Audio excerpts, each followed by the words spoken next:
Over the past several years, social media has become an integral part of the lives of both teenagers and adults.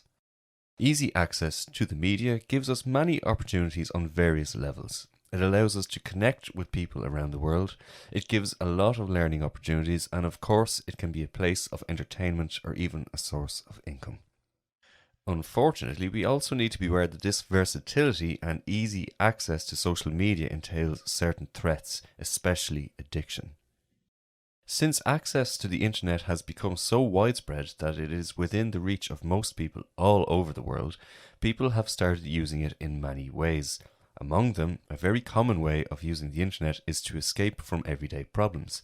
Since you can find almost anything in the virtual world and create your image according to how you want to be perceived, people started to take advantage of this fact, spending a lot of time on the internet doing things that only give them the illusion of happiness or a sense of acceptance. Social media addiction is a relatively new social problem which, although it is mainly associated with children and adolescents, is now affecting every age group, even the older generations, and on an increasingly large scale with a growing trend.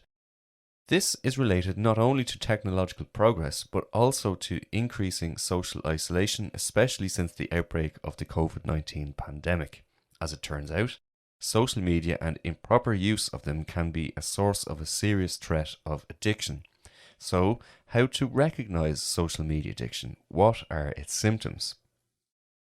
If your first impulse after waking up and your last activity before going to bed is to browse or check media such as Facebook, Instagram, TikTok, Twitter, or Snapchat, then it is very possible that you are dealing with social media addiction.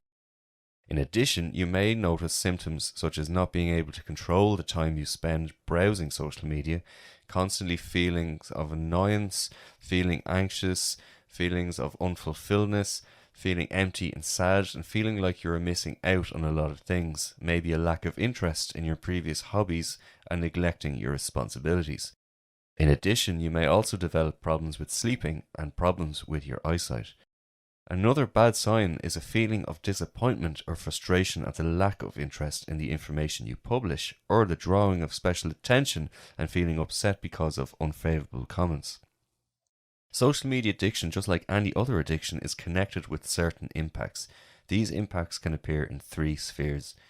Psychological, so things like dependence of self-esteem on comments and likes, reduction of interests, comparing oneself to others on the internet, reduction of cognitive skills. Interpersonal is a decrease in emotional bonds, social isolation, problems with making friends in the real world and neglecting responsibilities. And physiological is bad eyesight, back problems, and wrist problems. So how do you deal with social media addiction? Well, the most important thing to do is to be able to distinguish between your real life and your virtual life. However, as with many things, treatments depend on the stage of the problem. The first step in dealing with an addiction is to seek for help as soon as possible. Undoubtedly, in the struggle with media addiction, you definitely should set aside for a while, or at least limit the use of social media. It is even advisable to take a break from the internet entirely if possible. Although this is undoubtedly difficult in these times of ubiquitous technology thanks to individual or group therapy, it seems more and more possible with time. However, simply raising awareness of the dangers of social media addiction is not enough.